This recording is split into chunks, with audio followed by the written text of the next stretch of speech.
Leaf की internal structure यानी anatomy of leaf. Okay, angiosperm plant में एनाटॉमिकली और मॉर्फोलॉजिकली दोनों ही बेस पर लीफ में डिफरेंस पाया जाता है। कैसे?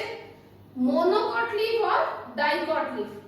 डाइकॉट लीफ का कभी आपने अच्छे से देखा हो, उसका जो एसेंस है ना, ये जैसे मान लिया ये ब्रांच है, ये इस तरीके से लगी रहती है। आप जरा लगने का पैटर्न देखिएगा तो यहाँ इसका क्या होगा, नीचे का पार्ट और ये ऊपर का पार्ट, यहाँ सनलाइट ज्यादा आ रही है तो इसका मतलब जो अपर पार्ट है एपिडर्मिस है ना, तो उस पर क्या होगा, एपिडर्मिस के ठीक नीचे जो टिश्यूज है उसमें क्लोरोप्लास्ट अधिक संख्या में डेवलप होंगे। लेकिन अगर नीचे के पार्ट के देखिएगा ना, तो वहां आप देख लो, उसमें कंपैरिजन भी कीजिएगा। मैंने एक अभी भी फ्रेश लीफ तोड़ी है, देखो ये ग्रीन अधिक है और ये थोड़ा इसकी तुलना में कम ग्रीन है ना, रेडिश कलर, क्योंकि यहाँ लाइट पड़ने पर ही क्लोरोप्लास्ट जो है, मतलब मेरे कहने का मतलब प्रोटोप्लास्टिड जो है वो क्लोरोप्लास्ट में कन्वर्ट होते हैं। जैसा कि आपने फोटोसिंथेसिस वाला चैप्टर में पढ़ा होगा है ना, और सेल वाले चैप्टर में भी पढ़ा होगा। ओके, लेकिन नीचे लाइट कम पड़ती है तो यहाँ क्लोरोप्लास्ट की संख्या इसके टिश्यू में कम होती है। दूसरी बात ये देखिएगा, मान लीजिए ब्रांच है और ये लीफ ऐसे लगी हुई है। ओके, तो जो एक्सिस से एड, मतलब एक्सिस की सामने वाली जो होती है उसे एडेक्सियल सरफेस कहते हैं। तो इसका मतलब इसकी ये वाली जो एपिडर्मिस है वो एडेक्सियल एपिडर्मिस कहलाएगी। तो मैं अपर एपिडर्मिस बोलूं, चाहे एडेक्सियल एपिडर्मिस बोलूं, और चाहे क्या बोलूं, डॉर्सल एपिडर्मिस। और एडेक्सियल के ठीक अपोजिट नीचे तो उसे एबएक्सियल, ठीक है, तो एबएक्सियल एपिडर्मिस या लोअर एपिडर्मिस, और या फिर क्या कहो जो है आपका डॉर्सल का दूसरा वेंट्रल एपिडर्मिस। ठीक है, जनरली ध्यान रखना एडेक्सियल या अपर और एबैक्सियल या जो है लोअर एपिडर्मिस बोलते हैं। ठीक है, अब इस एपिडर्मिस के बीच के जो टिश्यू है उसे मीसोफिल टिश्यू कहते हैं। तो ये बात थी हमारी डाइकोट, जिसे हम डॉर्सी वेंट्रल सरफेस डिफरेंशिएट होने के कारण इसे डॉर्सी वेंट्रल लीफ कहते हैं। दूसरा मोनोकॉट, जैसे कि जनरली इसका एग्जांपल ग्रासेस आता है, आप कभी भी गौर करना उसके, जैसे ये वाला स्टेम या ब्रांच है, स्टेम इसका तो जनरली आपको पता है ग्रासेस में क्या होती है, अंडरग्राउंड रनर स्टेम होता है। तो ये जो लीफ निकलती है ना, ऐसे निकलती है, आप देखो जरा गौर से देखना, ये सीधी ऐसे निकल रही है। तो अब देखो, चाहे इस पोर्शन पर चाहे इस पोर्शन पर लाइट इक्वल अमाउंट में पड़ेगी, लाइट इंटेंसिटी भी इक्वल कंडीशन पर ही पड़ रही है।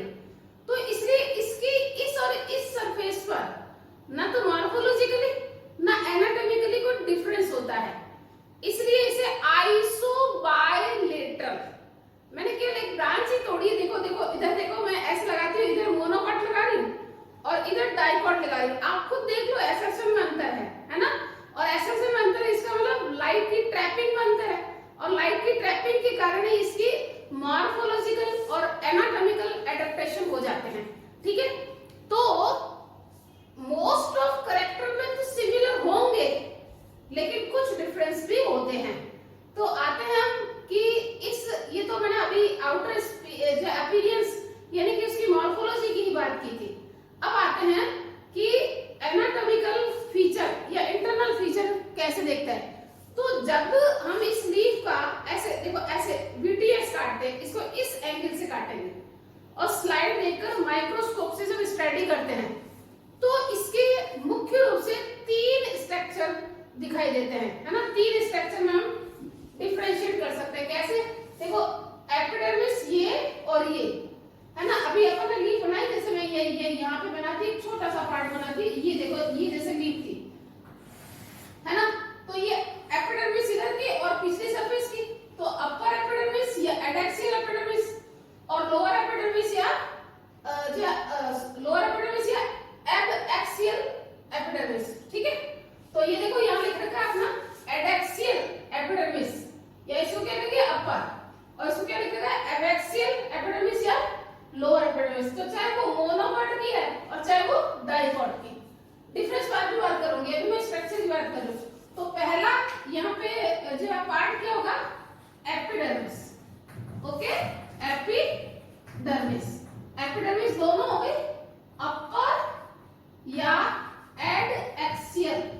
शॉर्ट में लिख रही हूं मैं, ठीक है। और लोअर या एब एक्सियल, हालांकि जनरली इसको यूज नहीं करते, पर फिर भी अगर यूज करना पड़े तो ध्यान रखना इसको डॉर्सल और इसको वेंट्रल कहेंगे। क्लियर? दूसरा पोर्शन क्या हुआ, इस एपिडर्मिस और इस एपिडर्मिस के बीच का पोर्शन ये है ना, यानी कि मैं अगर कहूं कि ये एपिडर्मिस और ये एपिडर्मिस, इसके बीच में भी टिश्यू है, तो उस कंप्लीट पार्ट को हम क्या कहेंगे, चाहिए देखो मैं मोनोकोट की तरह बनाई तो ये वाला पार्ट, यानी कि ये सारे टिश्यू जो कि अपर एपिडर्मिस से लोअर एपिडर्मिस तक पूरे में फैले हुए हैं, ये टिश्यू दूसरा पोर्शन हो गया, क्या कहलाएंगे, mesophyll tissue. Okay, mesophyll tissue कहलाएंगे। क्लियर? और तीसरा क्या है, देखो आप गौर करना, ये देखो ये वेन जा रही है, सप्लाई जा रही है, जैसे ये ब्रांच है चाहे स्टेम जा रहा है, तो यहां से वेस्कुलर सप्लाई क्या होगी, एंटर करेगी, अंदर एंटर करके, जैसे अब ये डाइकोट लीफ है ना, तो ये क्या होगी, ये एक तो होगी मिड जो रिब, मिड वेन जो जा रही है ना, ये आप देखो जरा गौर से, ये थिक साइज की है, लेकिन इससे जो निकल रही वेन्स ये थिन साइज की है, इससे निकलेगी और थिन साइज की होगी। इसका मतलब अगर इसका वेस्कुलर बंडल का साइज देखूं और इसके वेस्कुलर बंडल का साइज देखूं तो निश्चित रूप से डिफरेंस तो होगा ही, है ना। तो मिड जो रिब और वेन और वेन्यूस के वेस्कुलर बंडल के साइज में अंतर होता है। तीसरी बात क्या थी कि इसका पहला पोर्शन तो एपिडर्मिस हो गया, दूसरा पोर्शन मीसोफिल हो गया, तीसरा क्या हो गया, वेस्कुलर बंडल, है ना। तो तीसरा पोर्शन क्या हो गया, वेस्कुलर बंडल। ओके, ये बात हमारी खत्म हुई। अगली क्या होती है, देखो हमने जो पिछले वीडियो में हमने देखा कि स्टेम का वेस्कुलर बंडल पढ़ा अपन, है ना। तो ये मान लिया ये स्टेम है ना, और स्टेम में वेस्कुलर बंडल छोटा सा बता रही हूँ यहाँ पे, देखो ये जैसे ये स्टेम है और स्टेम में वेस्कुलर बंडल क्या होगा, ऐसे, यानी कि ये फ्लोएम और ये जाइलम। अब क्या हो रही है, सप्लाई इधर जा रही है, यानी कि ये बंडल यूं मुड़ेगा, जब यूं मुड़ेगा तो गौर करना जरा, ये क्या होगा, फ्लोएम कहां जाएगा, नीचे, और जाइलम कहां जाएगा, ऊपर। और इस बंडल में भी क्या था, मेटाजाइलम और नीचे प्रोटोजाइलम, यानी मेटाजाइलम फ्लोएम की ओर थे और प्रोटोजाइलम सेंटर की तरफ थे। तो इसका मतलब क्या होगा, अगर मैं ऐसे इसको बनाऊं तो यहाँ फ्लोएम होगा, है ना, और कैम्बियम डाइकोट में होती है, मोनोकोट में होती भी नहीं है, लेकिन फिर भी ध्यान रखना है, चाहे स्टेम में कैम्बियम है, पर जब लीफ में सप्लाई जाएगी कैम्बियम नहीं होगी। ओके, तो अब देखो कुल मिलाकर बात क्या करेगी, यहाँ मेटाजाइलम था तो यहाँ मेटाजाइलम, है ना, और उससे ऊपर की तरफ प्रोटोजाइलम जाएगा। तो आपके एनसीईआरटी में एक इंडेक्स क्वेश्चन दे रखा है कि फ्लोएम और जाइलम की पोजीशन को आप थोड़ा ढंग से देखेंगे कि कैसे चेंज होता है। तो ये चेंज यही बताना चाह रहा था कि लीफ स्टेम से जब लीफ में वेस्कुलर सप्लाई जाती है तो क्या चेंज होते हैं। क्लियर? तो ये छोटी छोटी बातें पहले तो हमें गौर करनी है, ठीक है। अब नेक्स्ट बात आते हैं हमारी कि इस स्ट्रक्चर में हमें क्या क्या शो करना है। पहले तीन पोर्शन समझ में आ गए, एपिडर्मिस, मीसोफिल और वेस्कुलर बंडल। और वेस्कुलर बंडल के साथ ही वेस्कुलर बंडल की पोजीशन समझ में आ जानी चाहिए। अच्छा, वेस्कुलर बंडल का यहीं पे काम खत्म कर देते हैं, कैसे, चाहे ये डाइकोट है और चाहे ये मोनोकोट है ना, तो वेस्कुलर सप्लाई जा कहां से रही है, स्टेम या ब्रांच से। तो जैसा डाइकोट जो है स्टेम में वेस्कुलर बंडल होंगे, वैसे क्या होंगे, वेन और वेन्यूल्स में जाएंगे। डाइकोट स्टेम में कैसे थे आपके, कॉन्जॉइंट, कोलेटरल, ओपन, यानी कैम्बियम प्रेजेंट था। अब चेंज क्या होगा सिर्फ कि यहाँ कॉन्जॉइंट, कोलेटरल, ओपन नहीं होगा, क्लोज होगा, क्योंकि कैम्बियम यहाँ नहीं होती। देखो ये फ्लोएम और उसके बाद ये मेटाजाइलम, प्रोटोजाइलम, यहाँ बीच में कैम्बियम नहीं है, ध्यान रखना, ठीक है। तो conjoint, collateral, close vascular bundle होते हैं, चाहे वो मोनोकोट लीफ है और चाहे डाइकॉट लीफ है। क्लियर? इस बात को भी ध्यान रखना है। लीफ में बहुत ज्यादा कॉम्प्लेक्सिटी नहीं है। जब आपने रूट और स्टेम टिश्यू सिस्टम पढ़ लिए हैं तो लीफ में कुछ बातें आपको सिर्फ ऑब्जर्व करनी है और स्टेम से कंपैरिजन करते हुए देखना है कि हमें लीफ में क्या क्या चेंज है, रूट से कंपैरिजन करते हुए चेंज देखना है अपने को। ठीक है, तो आइए अब पहली बात है यहाँ समझ में आ गई मिड और उसके साइज में अंतर। फिर वैस्कुलर बंडल का टाइप कौन सा? Conjoint collateral close, conjoint collateral close. Okay, अब वैस्कुलर बंडल में यहाँ पे आपको पता है स्टेम वाली वीडियो देख लेना पीछे, यहाँ इधर बाहर ऐसे जैसे यहाँ पे बनाया, ये बाहर फ्लोएम था, यहाँ क्या होता है, यहाँ बाहर और अंदर नहीं होते, यहाँ क्या होती है, लीफ हमेशा फ्लैट होती है। जब अगर ये ऐसा सर्कुलर स्ट्रक्चर हो ना तो ये आउटर और ये इनर की बात होती है, लेकिन जब स्ट्रक्चर फ्लैट हो, जैसे कि मैं अभी अपना पाम बनाती हूँ हाथ, है ना, जैसे ये स्टेम है और ये लीफ है ना, तो अब स्टेम से ये सप्लाई जा रही है तो यहाँ तो अपर और लोअर है, लेकिन इसका अगर टीएस काटो तो ये अपर सरफेस और सॉरी आउटर सरफेस और इनर की सरफेस होगी, तो यहाँ अपर और लोअर होती है फ्लैट। जब भी कोई सरफेस हो तो फ्लैट कोई स्ट्रक्चर हो तो क्लियर। तो यहाँ पे आपको थोड़ी थोड़ी बातें ध्यान रखनी है। अब यहाँ सप्लाई जाएगी तो फ्लोएम लोअर एपिडर्मिस की साइड में और जाइलम अपर एपिडर्मिस की साइड में, मेटाजाइलम लोअर एपिडर्मिस की साइड में और प्रोटोजाइलम अपर एपिडर्मिस की साइड में होगा। क्वेश्चन बनता है, ध्यान रखना, बिल्कुल एग्जैक्ट यही होगी। अब देखो मोनोकॉट में क्या था, आपको याद करो मोनोकॉट स्टेम में क्या कंडीशन थी जब अपन ने वैस्कुलर बंडल बनाया था, है ना, तो क्या था, फ्लोएम, अब यहाँ कैम्बियम नहीं था, वहां क्या होता है, प्रोटोजाइलम जो है घुलकर लाइसोजिनस कैविटी बना लेते हैं, तो उसका स्ट्रक्चर जरा याद करना, ये देखो मेटाजाइलम, फिर ये प्रोटोजाइलम और ये लाइसोजिनस कैविटी, पिछले वीडियो में डिटेल बना रखा है। ठीक है, तो ऐसा वैस्कुलर बंडल था मोनोकॉट में। अब सप्लाई लीफ में जाएगी तो वैसे ही होगा, पोजीशन चेंज हो जाएगी।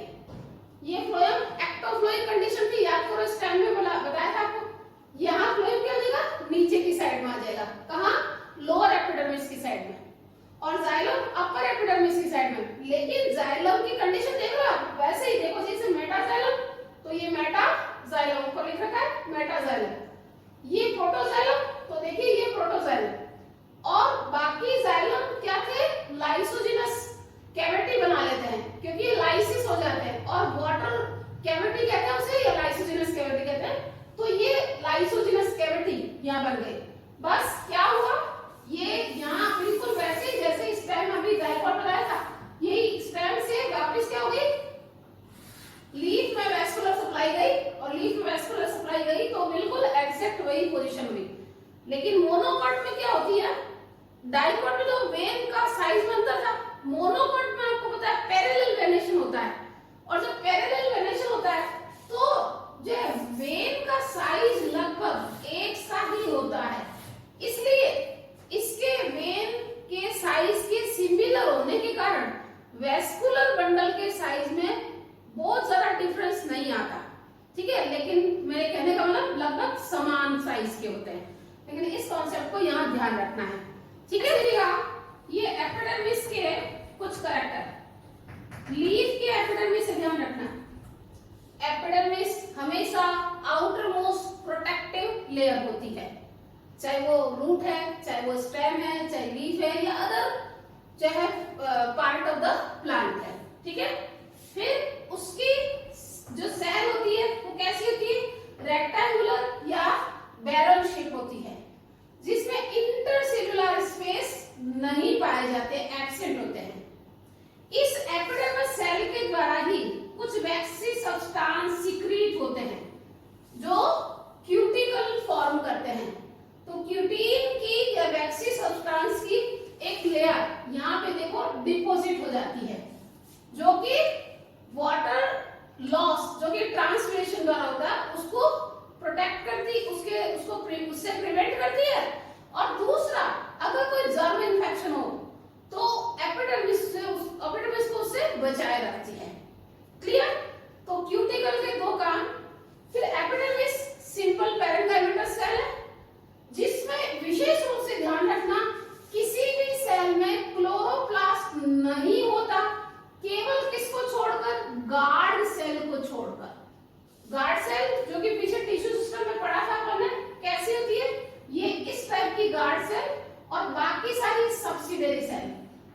याद करो, हमने कहा था आपको पहले भी टिश्यू सिस्टम में भी आपको समझाया था कि अगर ये लीफ है तो यहाँ पे ये देखिएगा, ये गार्ड सेल है, ये गार्ड सेल है, डिफरेंट है ना, लेकिन ये बाकी एपिडर्मिस है।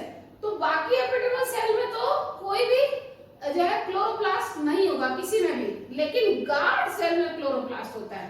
अब चाहे वो गार्ड सेल डाइकोट में सिर्फ लोअर एपिडर्मिस होती है क्योंकि स्ट्रोमेटा, और मोनोकोट में लोअर और अपर एपिडर्मिस दोनों में ही स्ट्रोमेटा होते हैं। तो एपिडर्मिस के लिए कुछ बातें याद रखेंगे। क्लियर? इंटरसेलुलर स्पेस एब्सेंट होते हैं, क्लोरोप्लास्ट एब्सेंट होते हैं, सिंपल पैरेन्काइमा सेल होती है, प्रोटेक्टिव होती है। ठीक है, अगला जो एक्सिस की तरफ होती है वो एडैक्सियल एपिडर्मिस, और एक्सिस के ऑपोजिट होती तो एबैक्सियल एपिडर्मिस। डाइकोट में मोस्टली स्ट्रोमेटा लोअर एपिडर्मिस पर पाए जाते हैं, लेकिन मोनोकोट में अपर एपिडर्मिस और लोअर एपिडर्मिस दोनों पर ही इक्वल नंबर में स्ट्रोमेटा पाए जाते हैं। क्योंकि डाइकोट की बोथ साइड की एनाटॉमी डिफरेंस होती है, इसलिए उसे डॉर्सी वेंट्रल लीफ कहते हैं, लेकिन इसकी दोनों साइड की एनाटॉमिकल फीचर सेम होते हैं, इसलिए इसे आइसोबाइलेटरल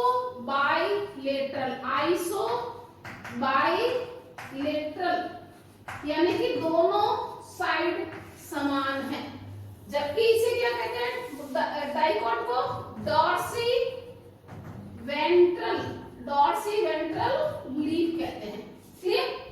अगला आते हैं अपर एपिडर्मिस से स्टार्ट होते हुए टिश्यू जो कि लोअर एपिडर्मिस तक फैले रहते हैं, उसे हम दूसरा नंबर क्या बोला था हमने, क्या कहते हैं, मीसोफिल कहते हैं।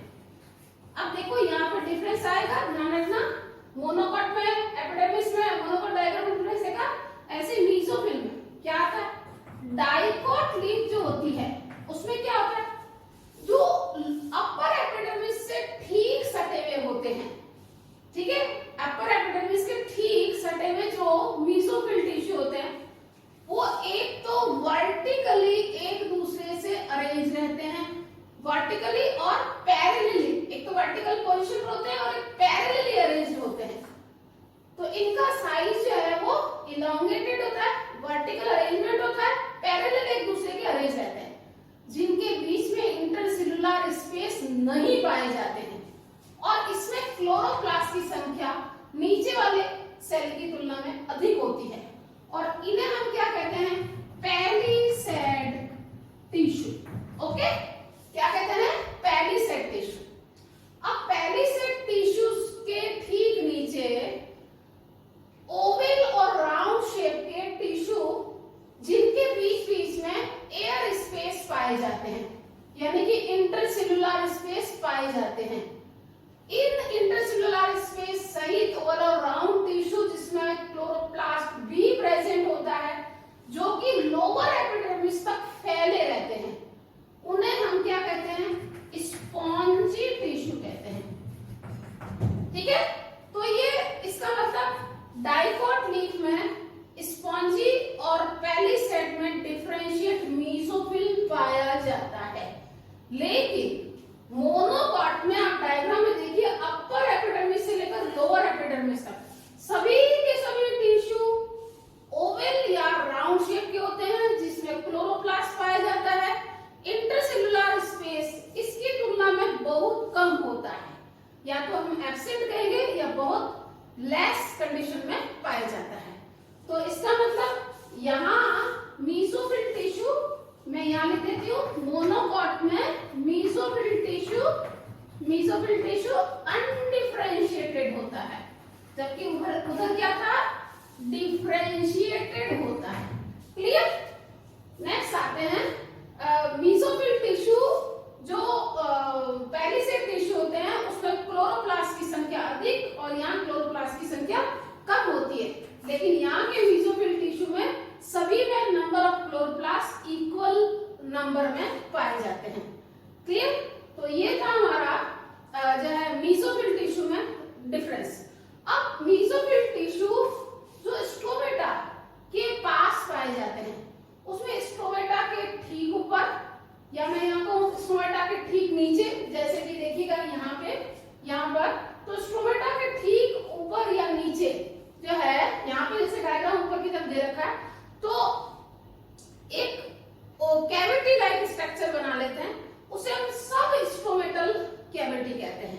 तो ये था हमारा मोनोकॉट और डाइकॉट के लीफ की, पहले मैंने मॉर्फोलॉजिकल फीचर बताया और बाद मैंने एनाटॉमिकल फीचर बताया।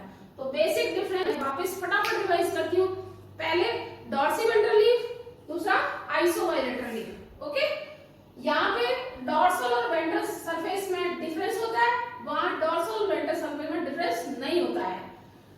अपर की तुलना में लोअर एपिडर्मिस पर स्ट्रोमेटा की संख्या अधिक पाई जाती है, वहां अपर और लोअर में स्ट्रोमेटा की संख्या इक्वल नंबर पर होती है। यहाँ मीसोफिल पेलिसेड और स्पॉन्जी में डिफरेंशिएट होता है, वहां मीसोफिल अनडिफरेंशिएटेड होता है।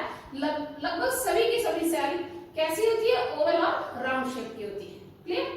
फिर वेस्कुलर बंडल में स्टैंड के अकॉर्डिंग यहाँ पे भी फीचर वही कॉन्जॉइंट कोलेटरल लेकिन क्लोज होता है, वहां पे भी कॉन्जॉइंट कोलेटरल एंड क्लोज होता है। यहाँ पर आप वेस्कुलर बंडल के चारों तरफ ये देखो थिक सेल वाली बंडल शीट पाई जाती है, लेकिन वहां ऐसा स्ट्रक्चर नहीं होता है। नेक्स्ट, फ्लोएम की पोजीशन नीचे की तरफ और जाइलम की पोजीशन ऊपर की तरफ होती है, लेकिन लाइसोजिनस कैविटी नहीं पाई जाती। वहां भी फ्लोएम की कंडीशन ऊपर नीचे लोअर एपिडर्मिस की तरफ और जाइलम के ऊपर, लेकिन लाइसोजिनस कैविटी पाई जाती है, क्योंकि ये स्ट्रक्चर आपने स्टेम मोनोकॉट में भी देखा था। ओके, तो मेरे ख्याल में ये स्ट्रक्चर आपको समझ में आ गया होगा। और कुछ ग्रासेस की सेल में जो कि हमने टिश्यू सिस्टम के साथ बता दिया था, कैसी सेल होती है स्पेशल, जो एपिडर्मिस की ये देखिएगा छोटी फिर बड़ी, यानी कि पहले की तुलना में नॉर्मल एपिडर्मल सेल की तुलना में मैनी टाइम्स लार्ज होती है, और इन्हें हम क्या कहते हैं, बैलून सेल कहते हैं। ठीक है, बैलून शेप होती है, इसे बुल्ली फॉर्म सेल कहते हैं, और ये वाटर होल्डिंग का काम करती है और ये लीफ को कर्व करने में हेल्प करती है, क्योंकि ये टर्गर प्रेशर को रेगुलेट करती है। ओके, तो ये थे हमारे लीफ के कुछ कैरेक्टर। एनसीईआरटी में लीफ के इस डायग्राम को आप निश्चित रूप से हमेशा एनसीईआरटी से ही आता है। ओके, तो बाय, और अपने फ्रेंड के साथ शेयर कीजिएगा, लाइक कीजिएगा, कमेंट कीजिएगा, और आगे जो भी वीडियो आ रहे हैं उसे लगातार बने रहिएगा, और पिछले वीडियो को भी आप रिमाइंड कर सकते हैं। Okay, bye.